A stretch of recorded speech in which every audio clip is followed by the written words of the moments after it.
महाराज जी के टाइम कुछ परंपराएं ऐसी थीं जो अब नहीं चल पा रही हैं।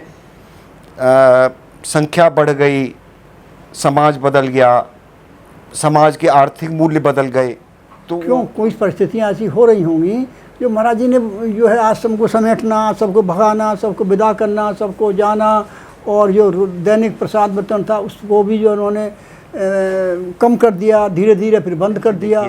और उनके अपने भी उसमें कार्यकाल में था, अपने जीवन कालखंड में था। है तो हम भंडारा करेंगे, नहीं है तो नहीं करेंगे। आ जाएगा तो हम भंडारा कर देंगे, सवेरे हम चल देंगे, उठ देंगे। दादा संत को मोह नहीं करना चाहिए। दादा ने कहा आपको मोह किससे है? कि नहीं दादा, संत को मोह नहीं करना चाहिए, हम इस बार जाड़े में नहीं आएंगे। आप मत आइए, तो उन्होंने कहा मत आइए। कौन महाराज जी को निगोशिएट कर सकता है कि आप आइए मत आइए? या क्या गलती हो गई? उनकी कृपा है तो आ रहे हैं, नहीं है तो नहीं होगी, फिर आप तड़पिए।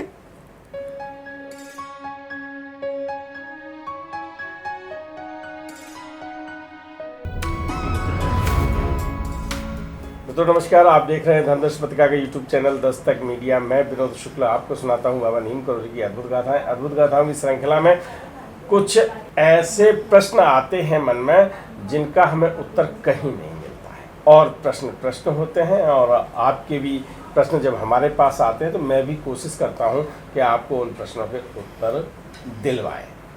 उन प्रश्नों के उत्तर आप परिचय कई एपिसोड आपने देखे हैं, और जिनका पूरा आशीर्वाद हमें प्राप्त है। मैं अपने व्यक्तिगत रूप से कहता हूँ और आपसे भी कहता हूँ कि आप आशीर्वाद लें। मैं सीधा एक प्रश्न जो हमको भी कचोटता है और लोगों को भी कचोटता है। दादा, आप बहुत नज़दीक से आश्रम व्यवस्था को देखे हुए हैं, आपने तो बरसों बरस प्रवास किया है। जो आश्रम व्यवस्था महाराज जी के रहते हुए थी तब के आश्रम, और 11 सितंबर 1973 के बाद के आश्रम की क्या परिवर्तन आपको लगता है? शुक्ल जी, वो व्यवस्था एक संत की थी और ये व्यवस्था भक्तों की है। भक्त अपनी अपनी क्षमता, अपनी अपनी सूझ, समझ, सामर्थ्य, संसाधन, उसके हिसाब से आश्रमों की व्यवस्था देख रहे हैं। उनमें निरंतर सुधार होने की गुंजाइश रहती है, करते भी हैं लोग समय समय पे। अब रह गई परंपराएं। महाराज जी के टाइम कुछ परंपराएं ऐसी थीं जो अब नहीं चल पा रही हैं।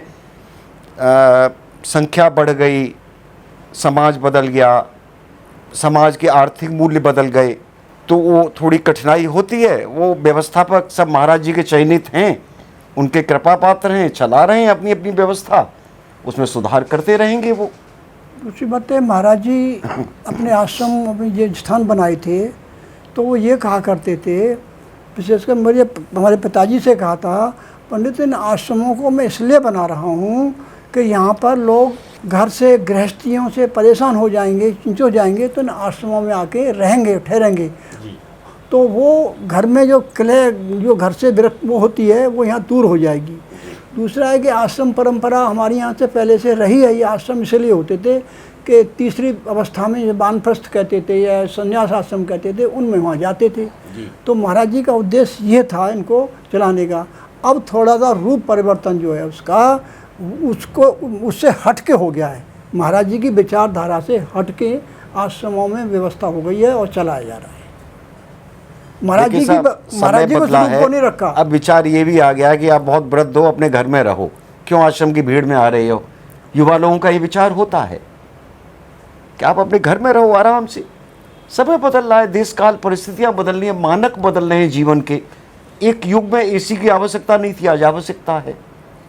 छोटी छोटी आवश्यकताएं, टॉयलेट की कंडीशन बदल गई, मनुष्य की आदतें बदल गई, स्वभाव बदल गए, खान पान बदल गया, डॉक्टरों के हिसाब से क्या आपको खाना है क्या नहीं खाना है, तो ये परिवर्तन आया है। तो इसी लौकिक परिवर्तन में आश्रमों में परिवर्तन आएगा।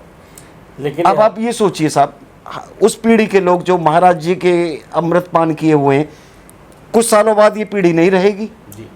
तो जो पीढ़ी चला रही होगी उसी को आदर्श मानेंगे लोग, या उसी से शिकायत रखेंगे।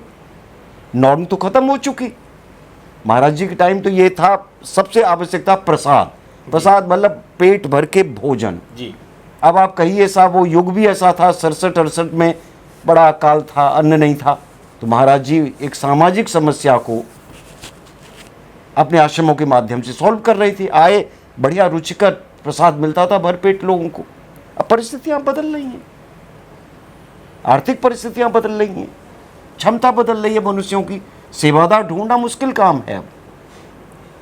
सो आश्रमों की व्यवस्थाएं तो निरंतर, उनकी टीका टिप्पणी, सुधार वो चलता रहेगा, लोग करेंगे ही, हर पीढ़ियां जाती रहेंगी, आश्रम की व्यवस्थाएं बनती रहेंगी, लोग आते रहेंगे जाते रहेंगे। अब मैं रोऊं न साहब, हाँ हुसैन हम न हुए कि वैसे ही सब कुछ हो जैसा था 50 साल पहले, वो साहब संभव नहीं है। निरंतरता है समय की, काल की निरंतरता है, काल का भेद भी है।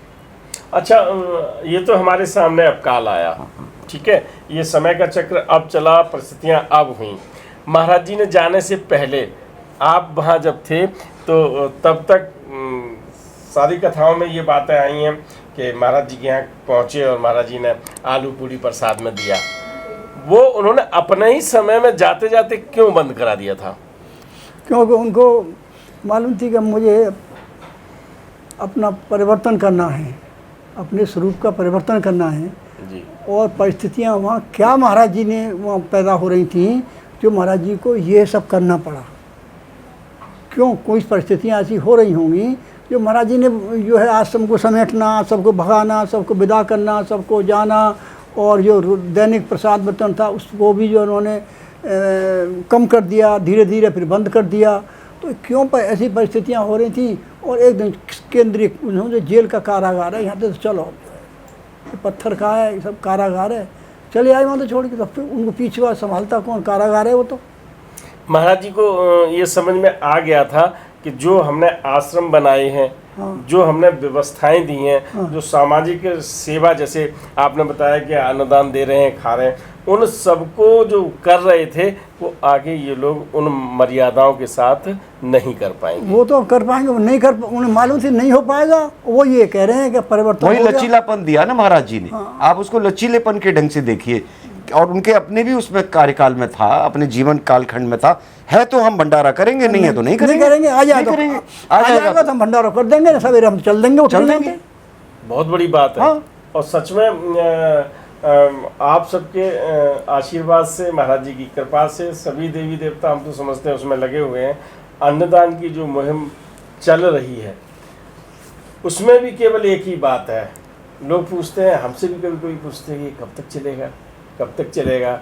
तो हम तो आज फिर आपके चरणों के जब तक चलेगा तब तक चलाइए, महाराज जी चाहेंगे। बस ये जब तक चलेगा। नहीं चलेगा तो नहीं चलेगा। जैसे कैंची धाम का नहीं, बंद तो हम तो बटोर लेना, बटोर ही है, हमें कुछ है ही नहीं, केवल ये कि जितने लोग उसमें लगे हुए हैं भैया, तब कहें चलो हम भी मजदूरी करते हैं, तुम भी करो, यहाँ भी कर रहे हैं, वहाँ भी करेंगे। लेकिन एक बात बिल्कुल सही है कि ये व्यवस्था महाराज जी ही चला रहे हैं और वो ही चला दो, और पूरा संदेश भी देते हैं। मैं इसी में एक बात कहूँगा कि सुधीर दादा का बार बार जिक्र आता है। एक बार सुधीर दादा से महाराज जी ने कहा था कैंची धाम में, 1972 की गलियाँ थी, जब सुधीर दादा से कहा कि अब मैं इलाहाबाद नहीं आऊँगा। दादा संत को मोह नहीं करना चाहिए। मोह नहीं करना चाहिए। दादा ने कहा आपको मोह किससे है? कि नहीं दादा, संत को मोह नहीं करना चाहिए, हम इस बार जाड़े में नहीं आएंगे।